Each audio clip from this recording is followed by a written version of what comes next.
பொதுவாக அந்த டைரக்டர்ஸ் எல்லாருமே வந்து நம்ம வந்து அடுத்த படம் என்ன பண்ணுறதுன்னு முடிவு பண்ணும்போது எங்கேயோ காற்றுல இருக்க ஒரு விஷயத்த அப்படியே ரிசீவ் பண்ணி அதை வந்து கண்ணு காது மூக்கு வச்சு கேரக்டருக்கு ஒரு பேர் வச்சு உப மாந்தர்கள்லாம் வச்சு செலக்ட் பண்ணி எல்லாம் ரெடி பண்ணி அதை ஒரு படமாக ஆக்க ட்ரை பண்ணும்போது அதை எழுதி முடிச்சோடனே பயங்கரமான ஒரு திருப்தி வரும்.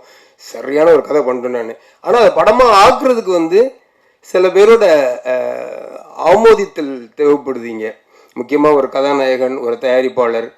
ஸோ அங்கே தான் வந்து சிக்கலே வரும். நம்ம விஷன் அவங்களுக்கு கன்வே பண்ணி அதை ஓகே வாங்குறதுங்கிறது வந்து ஒரு மிகப்பெரிய ப்ராசஸாக இருக்கும். அது டயர்டிங் ப்ராசஸாக வேறு இருக்கும். நம்ம வந்து உட்காந்து எழுதினப்போ இருந்த ஒரு உற்சாகமோ அதை வந்து ஒரு திரைப்படமாக நம்ம பார்த்துட்டோம். ஆனால் அதை இவங்களுக்கு புரிய வச்சு அதை வந்து கன்வெர்ட் பண்ணி ஃப்ளோருக்கு கொண்டு போகிறதுல இருக்கிற ஒரு டயர்ட்னஸ் இருக்குல்ல, அது வந்து பயங்கரமான ஒரு விஷயம்.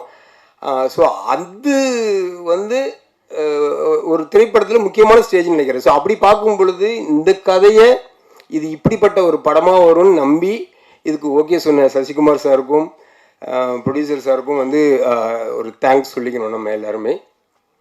ஏன்னா ராஜமுருகனோட ப்ரீவியஸ் படம் வந்து இது எந்த மாதிரியான படம்னு சரியாக ரிசீவ் பண்ணப்படாததுனால தான் அது வந்து அந்த மாதிரி படமாக அது வராமல் போயிடுச்சு.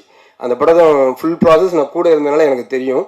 அதுவும் வந்து ரொம்ப ஒரிஜினலான ஒரு அருமையான ஒரு சொல்லப்பட வேண்டிய ஒரு கதை. அதை வந்து அவர் நினச்ச படமாக எடுத்திருந்தாங்கன்னா அது வந்து வேற ஒரு படமாக இருந்திருக்கும். ஸோ அதனால் அவரோட ஷான் ரோல்டன், நீரோஷா எல்லா அந்த டீம், ஏன்னா சசிகுமார் சார் அப்புறம் அந்த ஹீரோயின் எப்படி ஒரு கேரக்டரோ அதே மாதிரி தான் ஷான் ரோல்டன், நீரோஷாவும் இது ஒரு கேரக்டர் தான் இருந்திருக்காங்க. எங்கேயுமே யாருமே தனிச்சு தெரியவே இல்லை. ரொம்பவும் ஒரு முழுமையான ஒரு படமாக இருந்துச்சு.